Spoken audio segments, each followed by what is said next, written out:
Біріншісі бауырлар, Құран мен хадисті бөліп жармайды ахли суннат жама ақидасы бойынша. Яғни ахли суннат жама ақидасы айтпайды бағанадай, Құранды қабылдаймыз, Құран дәлел, бірақ хадисті қабылдамаймыз, қате болуы мүмкін деген нәрсені айтпайды. Екеуі бірдей дәрежеде қабылдайды. Құранды қалай қабылдаймыз? Дәл сондай қылып хадисті қабылдаймыз. Бір нәрсе Құранмен харам болатын болса, дәл сондай қылып нәрсе ол хадиспен де харам болуы мүмкін. Яғни екеуі дәрежесі бірдей дәлел ретінде, құжат ретінде. Бірақ абзалдығында әрине Аллахтың дәрежесі абзал, Аллах Тағала пайғамбарымыздан абзал. Бірақ құжат орнату мәселесінде, қабылдауда ол екеуінің еш айырмашылығы жоқ. Екеуі де бірдей. Бұл ахли сунна уал жама ақидасы. Өйткені Құран мен хадистің арасында қарама-қайшылық жоқ бауырлар.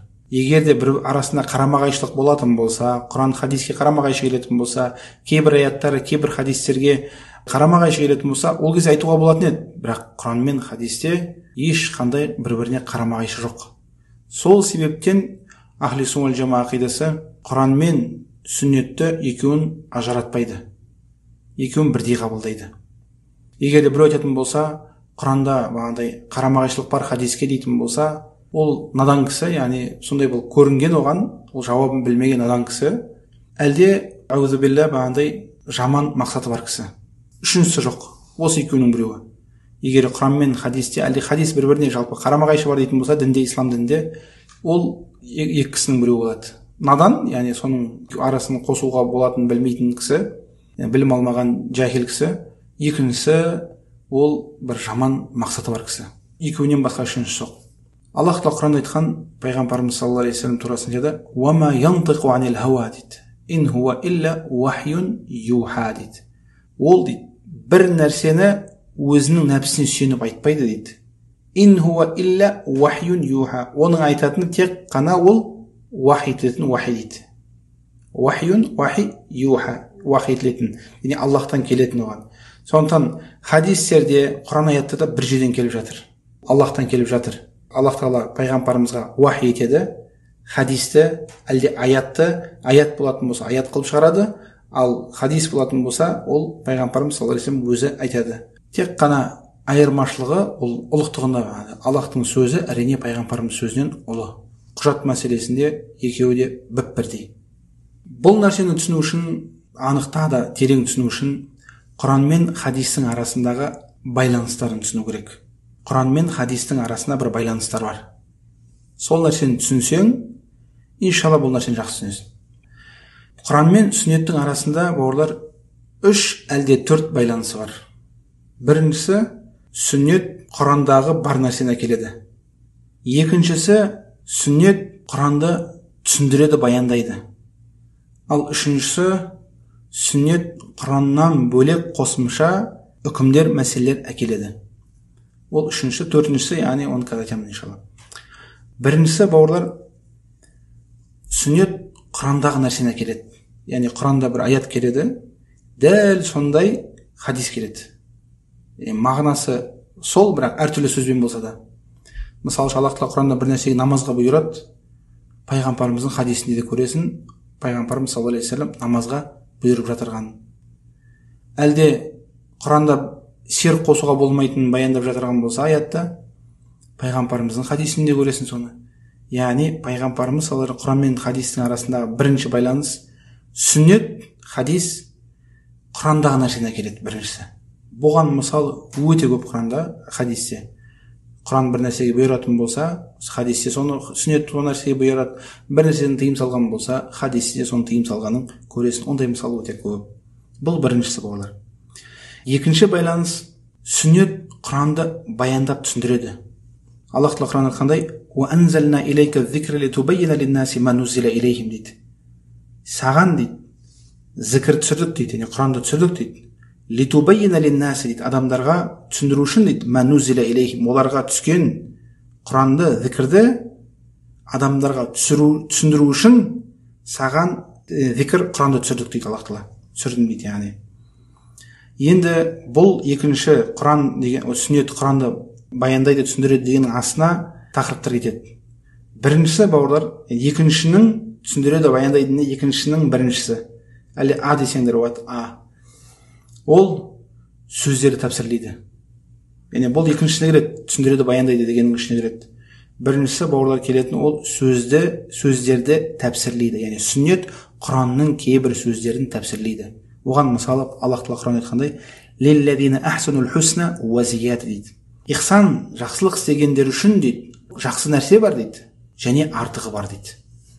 Қараңдар бауырлар. Жақсылық, ихсан істеген үшін, жәннат иелері үшін екі нәрсе бар. Ол жәннат бар, екіншісі артығы бар дейді. Артығы не дегенде сондай сұрақ келеді. Пайғамбарымыз саллаллаху алейхи уассалам Сахих Муслимде келген хадисте баяндап түсіндіреді. Артық деген ол Алланың жүзіне қарау дейді. Яғни бұл артық деген сөзді, зияда деген сөзді пайғамбарымыз саллаллаху алейхи уассалам не істеп тұр? Тәпсірлеп жатыр бізге, түсіндіріп жатыр. Бұл екіншісіне кіреді ма? Екінші түсіндіреді, баяндайды. Сүннет Құранды түсіндіру үшін, баяндау үшін келеді. Бірнеше суреті болады дедік. Соның біріншісі кейбір сөздерді пайғамбарымыз саллаллаху алейхи уассалам тәпсірлейді. Пайғамбарымыздан да абзал тәпсир жоқ.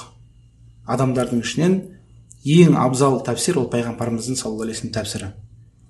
Және екіншісі бауырлар, яғни екіншісі деп айтуға болады, әлі екіншісінің Б деген нәрсесін пункті деп айтуға болады. Ол жалпы келгенді анықтап белгілейді, ашықтайды әлі. Жалпы келеді, соны ашықтап белгілеп анықтайды. Яғни Аллах Тағала Құран айтқандай, ва ақимус сала ва атуз зака. Намаз оқыңдар, зекет беріңдер дейді. Енді сен Құраннан таба аласың ба? Зухур 4 рекағатын, фаджр 2 рекағат оқу керек екен, мағрибті дауыстап оқу керек, ишаны дауыстап оқу керек, зухурды іштей оқу керек, жұма намазын 2 рекағат оқу керек.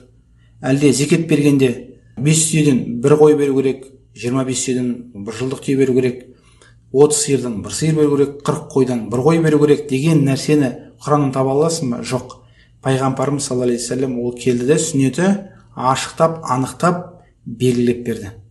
Сондықтан екіншісі бауырлар пункт, ол бағандай екіншінің түрінің екінші пункті, сүннет келіп Құранның жалпы келгенді анықтайды, ашықтайды, түсіндіреді.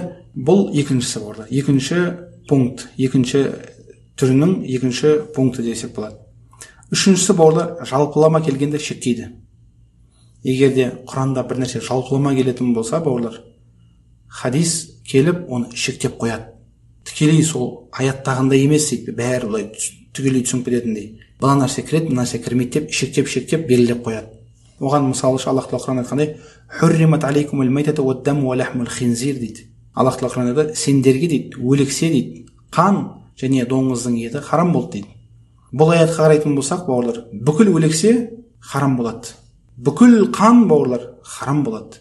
Бірақ пайғамбарымыз саллаллаху алейхи уассалам хадисінде келіп бізге шектеп қойды. Пайғамбарымыз саллаллаху алейхи уассалам айтқанда, хуат-тахуру мауху аль-хиллу майтату, теңіз турасында айтады.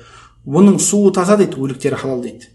Банағы аятқа қарайтын болсақ, бүкіл өлік харам болады. Балықтың өлігі, барлығы, шегіртке, барлығы ол харам болады. Яғни сөйтіп түсінеміз аяттан. Бірақ пайғамбарымыз саллаллаху алейхи уассалам келіп шектеп қойды. Теңіздікі кірмейді оған деп. Өйткені хадисінде деді пайғамбарымыз, теңіздегі нәрсе, балықтары халал деп пайғамбарымыз саллаллаху алейхи уассалам шектеп қояды. Яғни әлде пайғамбарымыз саллаллаху алейхи уассалам хадисінде айтқандай, ухилат лана майтатани ва даман дейді. Екі өлік пен екі қан бізге халал болды дейді. Екі өлік дегеніміз дейді, ол шегіртке мен балық дейді. Ал қан дейді, екі қан ол бауыр мен талақ дейді.